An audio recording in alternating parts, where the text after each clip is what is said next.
chez vous. On cherche à faire quelque chose qui puisse être justement revisité au lieu d'être parfait, quoi, tu vois. Et après, on retravaille les textures, les couleurs, on fera les fissures et tout ça. Alors là, on est justement dans les anciennes docks, enfin les docks de Frontignan, qui va être un lieu qui va bientôt se transformer en cinéma et qui nous a été mis à disposition pour les chantiers MLI qu'on fait pour le film et d'autres chantiers. Et c'est un lieu qui est merveilleux pour faire justement ce genre d'opération avec les jeunes. Et puis on a de l'espace surtout pour travailler les décors, on a de l'intérieur, de l'extérieur. C'est très bien comme lieu, quoi. Et puis il y a une âme dans ce lieu, il y a quelque chose qui se passe dans ce lieu. C'est un partenariat qui est fidèle, hein. C'est un chantier qui a lieu maintenant depuis presque une dizaine d'années avec la mission locale. Donc il est reconduit d'année en année et d'ailleurs c'est cool parce que les jeunes puissent bénéficier d'un temps comme ça. Et la finalité, c'est vraiment d'amener un petit plus sur le festival donc, qui se passe à Frontignan, que les jeunes locaux puissent se saisir aussi de ce festival et s'investir dans leur festival, en fait, puisque c'est le leur quelque part, et qu'on puisse leur parler un petit peu de la culture au plus large, donc les auteurs, les bouquins, les romans noirs et tout ça, c'est pas forcément des univers dans lesquels ils baignent. Ce sont des jeunes qui sont suivis par APS 34 ou la MLI, qui nous sont envoyés parce qu'ils sont intéressés par les métiers du spectacle ou cherchent à se repositionner dans leur parcours professionnel ou scolaire.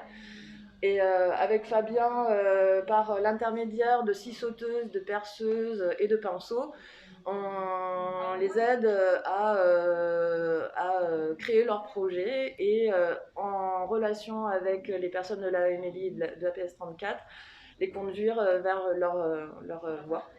C'est un atelier où on prépare toute la décoration, tout ça pour ce projet-là du firme. Et du coup, on construit plein de choses. Ce que j'ai appris à faire, c'est à poser de l'enduit et faire des fausses fissures. Je trouve que déjà manier des outils dans ce cadre-là, c'est plutôt pas mal parce que du coup, on apprend même pour soi dans l'avenir à faire plein de choses avec certains outils dont c'est pas forcément utilisé comme ça. Il dure à peu près donc 4 semaines le chantier pour arriver à aboutir à des décors comme ceux-là qu'on a définis avec la ville et avec tous les acteurs du festival.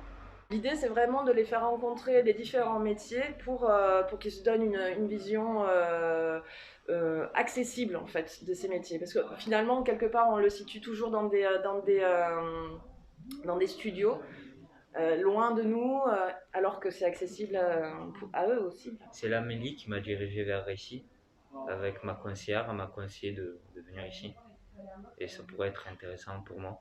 On a travaillé le bois tous ensemble, travail d'équipe aussi, euh, les outils, des outils dangereux aussi à manier, avec sécurité, pas faire n'importe quoi, pas rester à la maison, pas rester dans un cycle vicieux on va dire, rester à rien faire, bouger. Je le conseille vivement parce que tu apprends à connaître des personnes.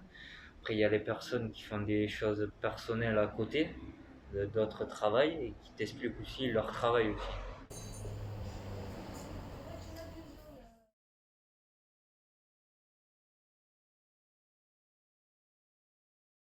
Et confortable le canapé. Ah, pas mal, hein. Ouais.